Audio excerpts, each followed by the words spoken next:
Friends, आज हम करेंगे कंसेप्ट ऑफ कीज़। कीज़ का कंसेप्ट जो है वो माइक्रोसॉफ्ट एसएस से बहुत रिलेटेड है और बहुत ज़्यादा बेनिफिशियल है। तो इसके लिए हमें क्या करना है, हमारे पास टेबल जो है ऑलरेडी हमने डिज़ाइन व्यू में लास्ट लेक्चर में बनाना सीखा था।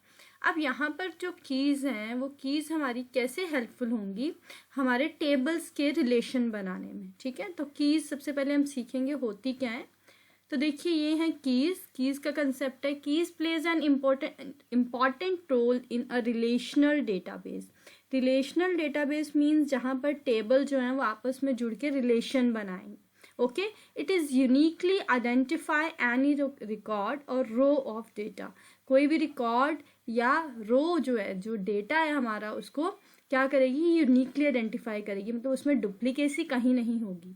It is also used to establish and identify relationship between tables. तो tables में relationship बनाने के लिए हम keys के concept को use करते हैं। तो first key है हमारी primary key. This is primary key. This is very important key.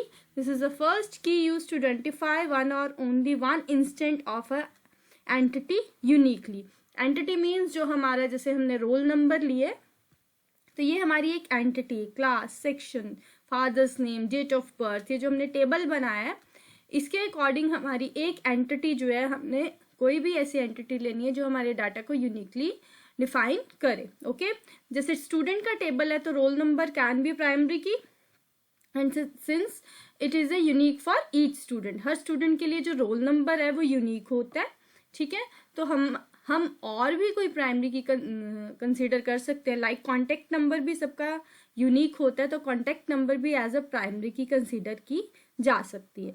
Then this key does not contain null values, इसमें खाली कॉलम नहीं छोड़ सकते, नल वैल्यूज नहीं होती, बट कंटेन जीरो वैल्यू हम डाल सकते हैं, खाली वैल्यू इसमें ऐड नहीं कर सकते। नेक्स्ट की आती है हमारी कैंडिडेट की। Candidate key is an attribute or a set of attribute that is uniquely identify a tuple. एक हमने प्राइमरी की बना ली, लाइक हमने रोल नंबर एक प्राइमरी की बना ली, और कॉन्टेक्ट नंबर जो होगी वो हमारी दैट इज अ कैंडिडेट की। जो दूसरी प्राइमरी की होगी वो हमारी क्या कंसिडर करेगी, this is as a candidate key. Foreign key क्या होगी, जो एक टेबल की प्राइमरी की है that will be considered as another table foreign key. जो एक टेबल की मेरी प्राइमरी की है वो दूसरे टेबल में उसे फॉरेन की से बोला जाएगा। देन इज ऑल्टरनेट की, इसके बाद जो हमारी की आती है वो ऑल्टरनेट की आती है। This is like a candidate की। जैसे अगर मेरे पास दो ही कॉलम है, student roll number and contact number, ठीक है, तो उसमें से अगर रोल नंबर मैंने प्राइमरी की ले लिया और कॉन्टेक्ट नंबर मैंने कैंडिडेट की ले लिया, तो उस कैंडिडेट की को हम ऑल्टरनेट की भी कह सकते हैं। इसके अलावा अगर कोई और ऐसी मेरे पास आईडी या कोई और यूनिक मैंने ऐसी कोई टपल ली है जिसको मैं कंसीडर कर सकती हूँ एज अ प्राइमरी की, तो वो भी मेरी ऑल्टरनेट की होगी। ठीक है, तो ये कीज आपस में मिलती जुलती हैं, थोड़ा थोड़ा डिफरेंस है, बहुत ध्यान से समझने की जरूरत है। Then composite key. Composite key क्या होती है, व्हेनेवर अ प्राइमरी की consist more than one attribute. जब हम एक से ज्यादा दो प्राइमरी कीज बना देते हैं, ठीक है, मोर देन वन एट्रीब्यूट्स लेते हैं, तो वो क्या हो जाती है, वो बन जाती है कंपोजिट की। और अब एक से ज्यादा है तो हम उसको कंकैटिनेटेड की भी बोलते हैं, ना कि कंकैटिनेशन का मतलब होता है जुड़ जाना, तो हम इसको कंकैटिनेटेड की भी बोलते हैं। देन आती है हमारी आर्टिफिशियल की।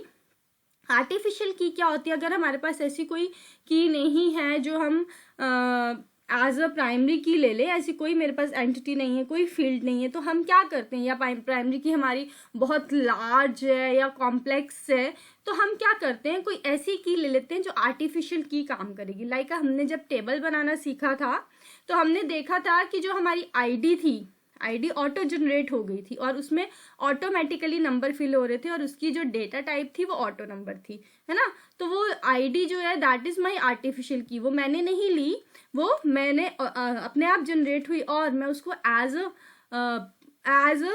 आर्टिफिशियल की जनरेट भी कर सकती थी। ओके, तो these are the keys concept. आप ध्यान से इस कंसेप्ट को पहले समझिएगा, then you will apply on the table. अब अप्लाई करते हैं टेबल पे। अब मेरी रोल नंबर है, रोल नंबर को मैं यहाँ पर प्राइमरी की बना सकती हूँ क्योंकि रोल नंबर जो है हर बच्चे को हम यूनिकली देते हैं। ठीक है, क्लास, भी सेम होगी, सेक्शन भी सेम होगा, फादर्स नेम भी दो बच्चों का सेम हो सकता है, इवन की डेट ऑफ बर्थ भी सेम हो सकती है, बट हमारा रोल नंबर जो है हम क्लास में हर बच्चे को अलग अलग देते हैं, ठीक है। तो इसके दो मेथड है अप्लाई करने के। वन है राइट क्लिक करिए, जब इस टाइप का एरो बनेगा, ये ब्लैक एरो, राइट क्लिक करेंगे, फर्स्ट ही आएगा प्राइमरी की, तो आप इसको डायरेक्ट प्राइमरी, इसके आगे की आ गई, अब इसको प्राइमरी की आप दे सकते हैं। सेकेंड ऑप्शन है डिजाइन टैब में जाएंगे, टूल्स ग्रुप के अंदर प्राइमरी की ऑप्शन है, यहाँ से भी आप प्राइमरी की दे सकते हैं। ओके, सबसे पहले हमने एक ही टेबल बनाया, अभी हम रिलेशन नहीं क्रिएट कर रहे हैं,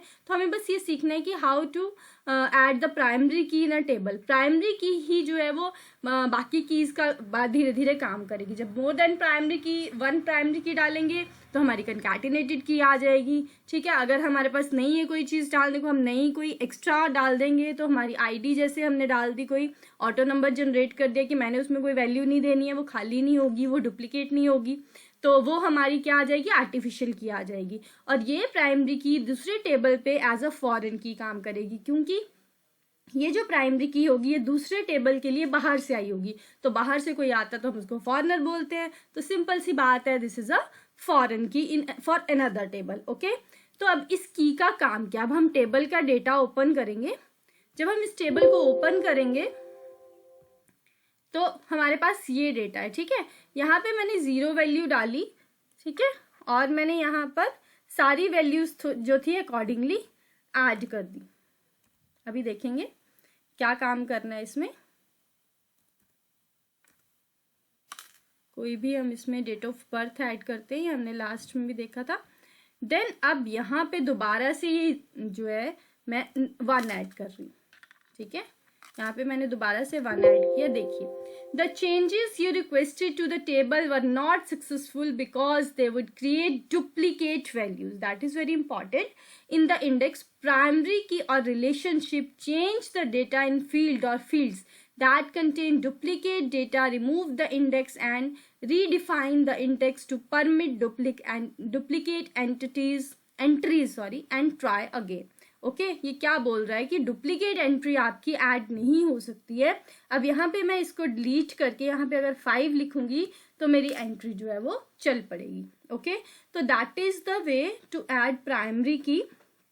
तो बहुत ज़रूरी है, अगर आपने रिलेशन क्रिएट करना है, हम आगे देखेंगे कि हम कैसे टेबल्स के बीच में रिलेशन क्रिएट करेंगे, ये बहुत ज़रूरी है, क्योंकि हम बहुत सारे टेबल्स, लाइक आप अगर स्कूल में पढ़ते हैं या कॉलेज में पढ़ते हैं या कहीं जॉब भी करते हैं, तो हर जगह पे ये डेटाबेस बनना ज़रूरी होता है। तो उसमें क्या होता है, आपके जो टेबल्स हैं, जो भी आपके ऑफिस वर्क करते हैं, वो इसी टाइप का डेटा बना के आपस में आपके सारी चीज़ों का रिकॉर्ड रखते हैं। और अगर कोई डुप्लीकेट डेटा हो जाए तो प्रॉब्लम आ सकती है, जैसे आपकी सैलरी किसी और के अकाउंट में चले जाए, आपकी फ़ी जो है वो किसी और के नंबर पे चले जाए। इसीलिए ये कंसेप्ट जो हैं कीज के बहुत तब इम्पॉर्टेंट आते हैं। ओके, तो आप इसको करके देखिए, how to add the primary key. कोई डाउट है तो आप कमेंट सेक्शन में कमेंट करके पूछ सकते हैं, और सारे कीज के कंसेप्ट को भी आप रीड करके देखिए, कोई डाउट है तो आप क्लियर कर सकते हैं। Thank you.